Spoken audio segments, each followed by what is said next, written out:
Selamat pagi teman-teman. Kembali bersama Ariel Kurnaidi.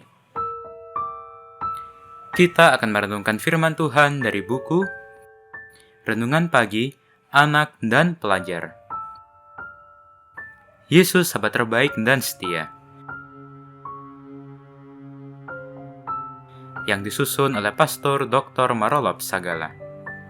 Mari kita awali dengan doa. Bapa di sorga, kami akan belajar firman-Mu. Tolong kami supaya firman-Mu menjadi pedoman dalam hidup kami hari ini. Dalam nama Tuhan Yesus kami berdoa. Amin. Hari ini, tanggal 14 Desember, judul renungan kita, Bumi berguncang ketika Yesus di atas salib. Ayat hafalan, Matius pasal 27, ayat 51 bagian B dan 52. Terjadilah gempa bumi, dan bukit-bukit batu terbelah, dan kuburan-kuburan terbuka, dan banyak orang kudus yang telah meninggal bangkit. Saat-saat Yesus menyerahkan nyawanya, ketika ia berkata, "Sudah selesai," kegelapan masih meliputi daerah itu. Tabir bait suci terbelah dua dari atas sampai ke bawah. Terjadilah gempa bumi, dan bukit-bukit batu terbelah. Kepala pasukan dan prajurit-prajuritnya yang menjaga Yesus menjadi sangat takut ketika mereka melihat gempa bumi dan apa yang telah terjadi, lalu berkata, "Sungguh, ia ini adalah anak Allah." Sebagaimana tertulis di dalam Matius pasal 27 ayat 54. Pengakuan pertama bahwa Yesus adalah anak Allah dari orang-orang yang turut menyalibkan Yesus dinyatakan saat-saat Yesus menyerahkan nyawanya di atas kayu salib. Ketika mereka mendengar Yesus berkata, "Ya Bapa, ke dalam tangan-Mu kuserahkan nyawaku."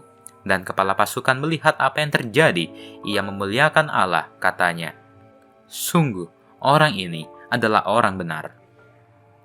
Kematian Yesus di atas kayu salib mengubah hati beberapa orang yang turut menyalibkan dan mereka yang turut menyaksikan.